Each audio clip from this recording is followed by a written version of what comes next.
Okay, so hey, it's April, let's look, April 4th, and we're back here in the studio. Good to talk to everybody again, and thank you for your questions. Some of the stuff that's been going on over the last 30, 60, 90 days, we're in full-fledged tax season, but of course, you know, a lot of what we do is proactive, right? So predominantly, our tax returns are pretty much completed. We're not running up to the deadline trying to file tax returns on behalf of folks because, frankly, it's not necessary. We're actually working on the first quarter already. We have a lot of clients whose data we've been gathering through the end of March 2023, and we're looking at projecting and planning for them to reduce their tax bill. So remember, by being in an advisory environment, by proactively planning, by looking at current data, current numbers, we have a better way of saving taxes for folks. And when you save taxes, you reduce the tax liability overall. And then last but not least, what that does is improves your cash flow, right? That's the most important part of this project, is to improve cash flow for small business owners. We're still continuing to do our research and development credit implementations for folks, as well as planning, especially for software. As you may know, beginning in 2022, certain research and development expenses were not allowed to be expensed immediately. So if you weren't proactive about that and you weren't doing R&D credits, you might be stuck with some expenses that you thought were expenses and really aren't. They have to be spread out in the future years. But that's something, if you reach out to us, we could talk about the technical mumbo-jumbo stuff, Section 174D and all that. But yeah, so proactive planning. What's happened over the last 30, 60, 90 days? The two big things for us are obviously with our real estate clients, looking at ways to maximize depreciation. Again, when you maximize depreciation, you're reducing the rental income overall. And when you reduce the rental income overall, you're saving taxes, which improves cash flow.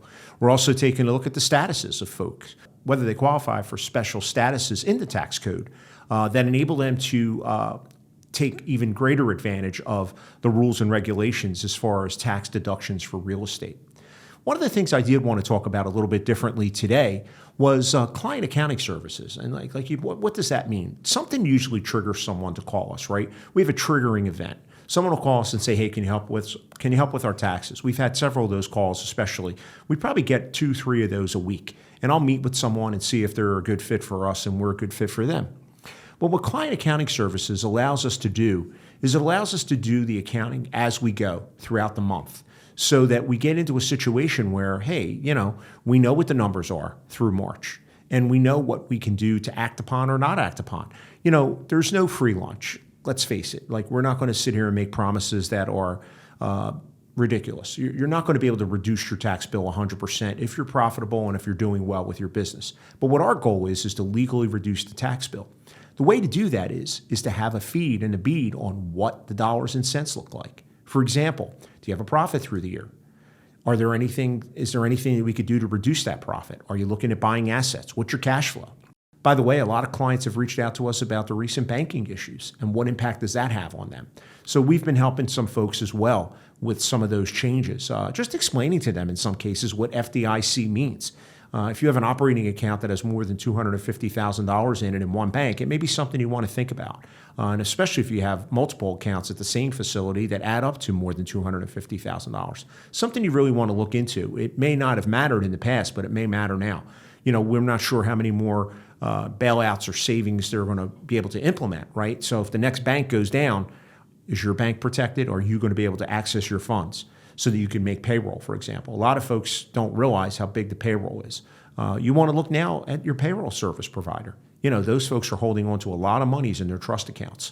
You want to make sure that they have the proper systems in place to ensure that they're going to have those monies available to pay to your state and local tax governments for your withholdings.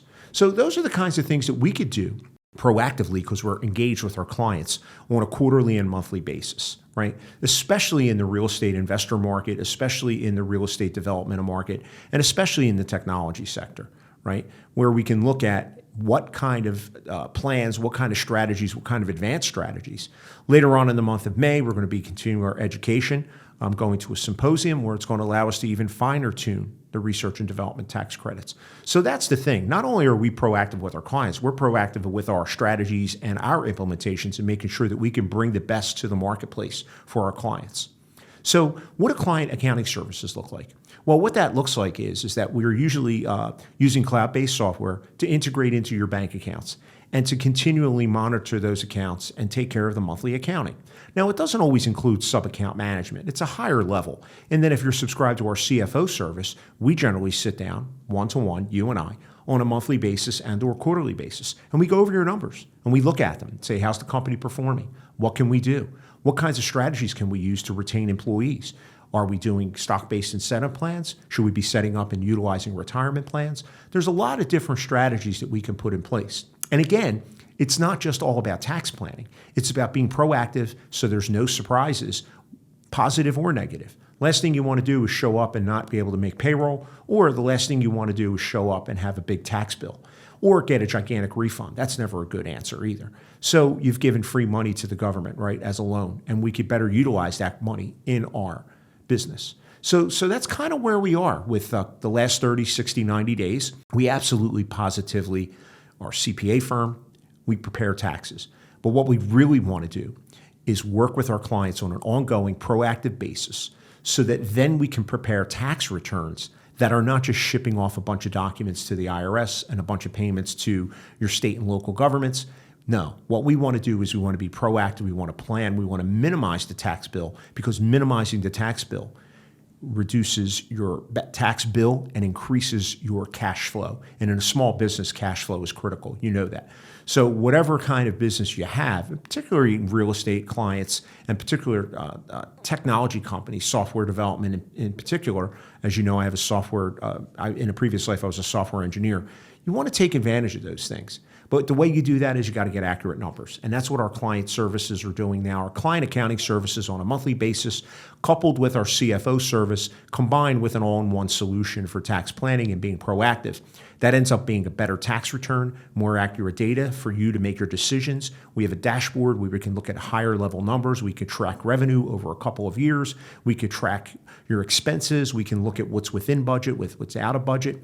Now, we're not trying to run your business for you. At the end of the day, those are your decisions. What we're trying to do is create good data on a timely basis, right? There's a lot of accounting that happens that's good data, but you want to do it as you go. The fancy word, I guess, would be contemporaneous. You don't want to find out in September how you did in the first quarter of this year. You want to know right now, right about now, like bank accounts are coming in, they're getting reconciled. We want to know what's going on here. What was the first quarter like? What was January, February, March like? Based upon the kind of business, you might make moves that are going to help you. At a minimum, it's going to help us to figure out what your first quarter estimated tax payment is for April 15th. That's right. First quarter estimated tax payments are due April 15th. Everybody focuses on, oh my gosh, my tax returns are due April 15th. No, your business returns are due March 15th. Your personal return for the business owners are due April 15th for sure. But what really is due April 15th if you're self-employed is your first quarter estimated tax payments. And don't you want those to be accurate? If you have a little bit of a refund from the prior year, how do we incorporate that into the first quarter, or do we not? Or if you're having a blowout first quarter because things are going better in your business, we want to make sure that we stay on track. As you may know, interest rates are higher. Well, guess who else's interest rates are higher? The IRS and your state and local governments. So when you're not proactively paying your taxes, then you're going to have subject to interest charges on the quarterly payments. Now, in the past, that may not have been such a profound number because interest rates have been historically low for the last 10 to 12 years because the Fed rates have been pretty low with the easing of federal federal interest rates. But now we're raising our levels of interest, which means that you could start to see some seriously increased interest charges on your quarterly payments if you don't make them timely. So I hope that helps. That's kind of where we are. That's what the last 30, 60, 90 days have been about. We've been receiving more calls than ever, and we've been talking to a lot of small businesses. So I have a sense that people are starting to become aware that, okay, COVID's gone. Is the economy increasing? Is it getting better? We're not sure about that. But more than ever, they're paying attention to their dollars. And when they pay attention to their dollars, they're looking at their taxes. Ironically, when interest rates are low and the economy's good and people are making all kinds of money, they're less aware, believe it or not, because they're not paying attention as much until that surprise comes in the form of a big tax bill or in the form of maybe a big refund. Either way, that's not a good thing. So that's what we've been doing. Client accounting services, where we're looking at your data, we're looking at what's coming in, cash coming in, cash going out, who do we owe and who owes us. It helps you run your business better. Helps you make decisions about credit. You might be asking your clients to pay in full. You might be asking your clients for a deposit up front and before you perform your services or your product. We're seeing a lot of folks also with e-commerce type businesses who received 1099s last year. They don't know what to do with that. That's a big surprise to them. Those folks want to be engaged this year too on a more proactive basis. We work with a fair amount of gig economy type people who have really good businesses, believe it or not. And we want to stay abreast of that and keep their tax bill low by providing an upfront plan, proactive, and then continuing to guide them with advisory services throughout the year. And of course, the ultimate is to have them on a client accounting service basis where we know what their numbers are and they can look at the flip of a switch on a cloud-based system, how they're performing and conduct business with their employees, talk to the folks that are key team members in their organization, get better numbers, better data, lower tax bill, better cash flow. So that's kind of it. That's where we are right now. That's what's been going on the first quarter of this year. Again, not primarily focused just on preparing tax returns to clean up what occurred last year, but being proactive about what's going to make this the best year for your business ever, your small business. What's going to make you profound in terms of life-changing and looking at what's going on in your goals for this year and beyond. That's what you do when you're a proactive business owner. So you want to stay 4 or 5 steps ahead of your competition and improve your cash flow. So I hope that helps. Reach out. We'd love to speak to you. We have a lot of different times that we can get together, talk a little bit. We do a discovery, jump on a Zoom call, jump on a Teams call. We'll talk for 30, 40 minutes. You give me a background of what's going on. And then we could set up a time to dig a little bit deeper and see how we can best help your business.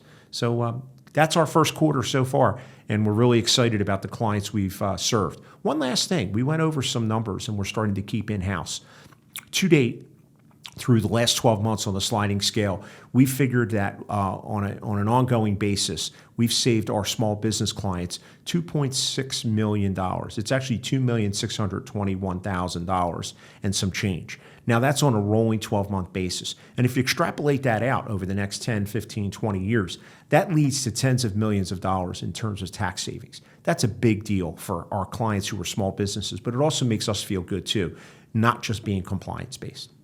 Well, we'll talk to you soon. We'll see you again next time. Looking forward to seeing you. Tony Bruce, CPA, more than just an accountant.